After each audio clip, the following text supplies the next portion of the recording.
Sim, Rasgando o Pano é uma série. É uma série, eu tô no segundo volume agora, que eu vou lançar dia 14 de março. E sim, eu falo do Exército Brasileiro. Eu sei que é um tema um pouco controverso no momento em que vivemos. Eu tenho plena consciência disso. E já era quando eu escrevi e lancei em 2022, 23. Mas é o seguinte, Rasgando o Pano fala do Exército Brasileiro em 1938 a 1945. E eu gosto, tenho muito orgulho de ter falado desse assunto. Tenho mesmo orgulho. Por quê? Aqui no Brasil, muitas pessoas não sabem que nós brasileiros fomos à Segunda Guerra Mundial. Estivemos lá. Nosso exército foi e estava ao lado, lutaram junto dos aliados. Ou seja, vencemos. Sim, vencemos. Vencemos aquela guerra. Então, é motivo de orgulho. No Rasgando Pano, tanto no primeiro volume quanto no segundo que eu estou lançando agora, eu conto o amor que os brasileiros têm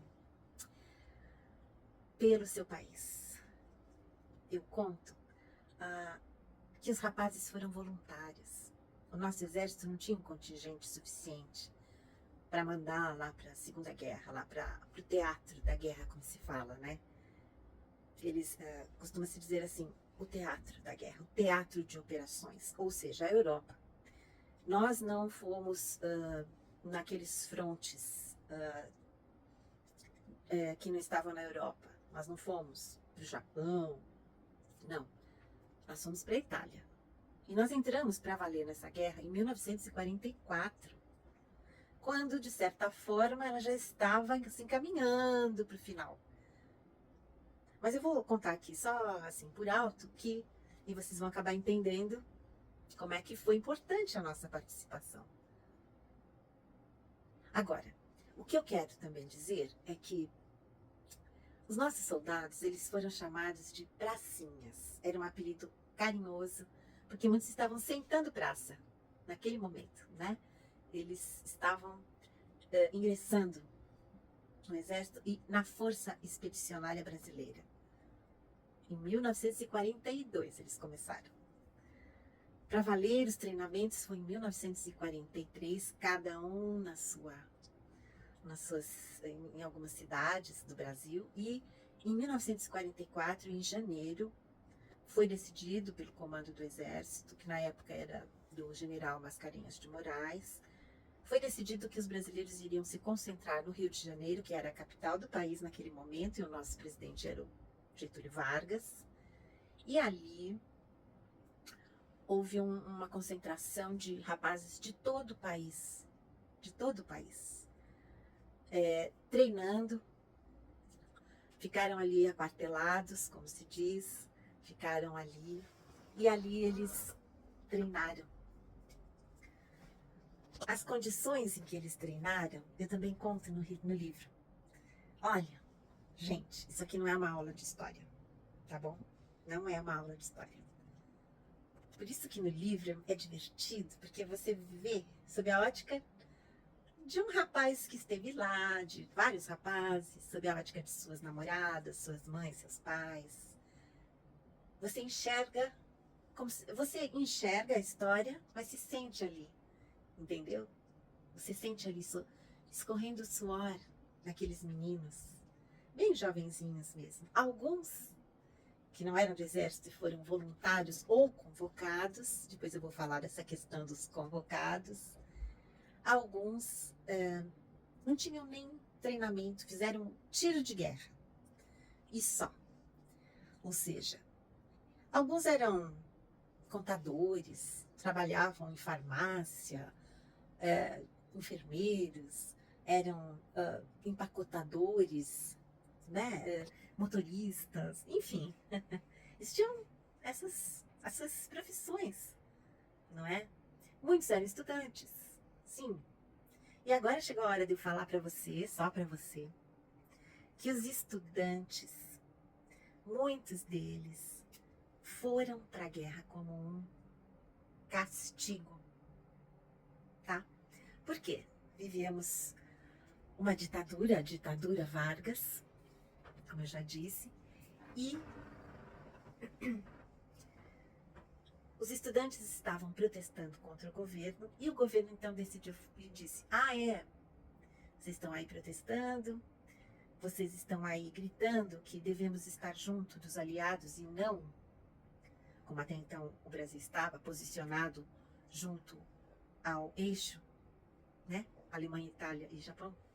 Então, vocês vão lá para a guerra, já que vocês querem tanto que nós entremos nessa briga pela democracia.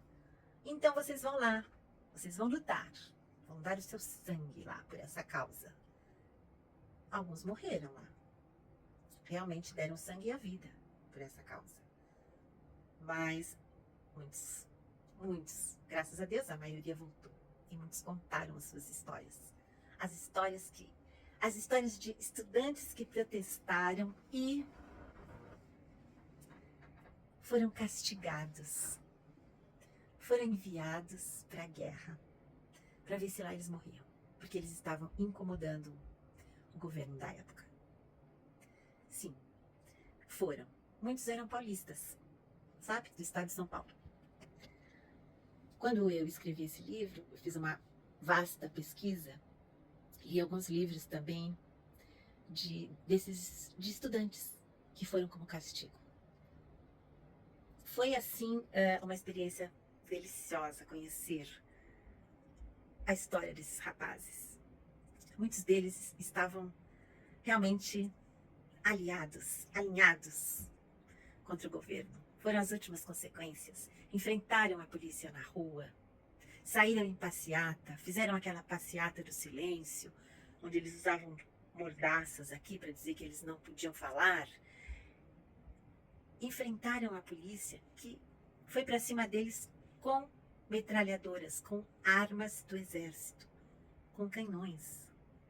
Muitos foram presos antes de serem convocados. Muitos foram presos, ficaram lá, presos. E de lá, saíram e foram convocados para ir para a guerra. Então, o que eu quero deixar, a mensagem aqui, que eu tentei colocar no livro, e que eu não quis que ficasse uma aula de história, foi essa. Foi as diversas faces dessa força expedicionária brasileira que foi lá para a Itália.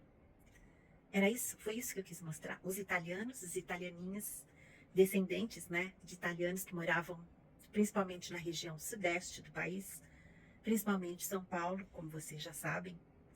São Paulo, Rio Grande do Sul, Paraná, Santa Catarina, mas principalmente São Paulo. Como é que eles viam essa questão? Porque eles estavam indo lutar num país de onde os seus antepassados tinham vindo, e olha só, um país que estava naquela situação complicadíssima de, antes eles eram do eixo, lutavam junto, eles eram fascistas, lutavam junto da Alemanha, e eles se renderam, tiveram que se render, porque a situação deles ficou horrorosa. Eles se renderam. Então eles ficaram no meio, eles ficaram ali. O povo italiano sofreu demais, porque o povo italiano não estava guerreando, o povo italiano estava lá vivendo. E esse povo ficou ali no meio do tiroteio, ficaram literalmente no meio do tiroteio, porque os aliados começaram a invadir a Itália para tirar os alemães de lá, inclusive nós brasileiros. A nossa missão foi chegar lá na Itália e tirar os alemães de lá. Já tinha acontecido o dia D, quando em 1944 os nossos rapazes foram de navio para a Itália. Essa história não termina aqui, sabe? Porque tem alguns detalhes assim que eu quero falar, que você pode ler no livro, Rasgando o Pano.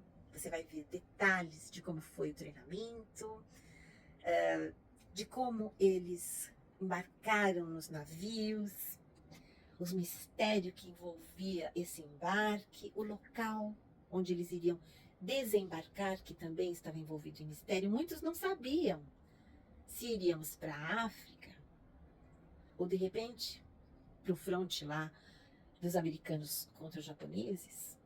Ninguém sabia muito bem. Ou íamos para onde? Não sabíamos. Os rapazes estavam espremidos num navio de guerra americano. Espremidos mesmo, literalmente. Num calor insuportável.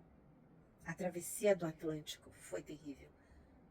E ao chegar lá, eles estavam em pleno verão, em julho de 1944, um verão poderoso que estava acontecendo lá. E eles desceram em Nápoles. E foi uma surpresa para muitos. Por quê?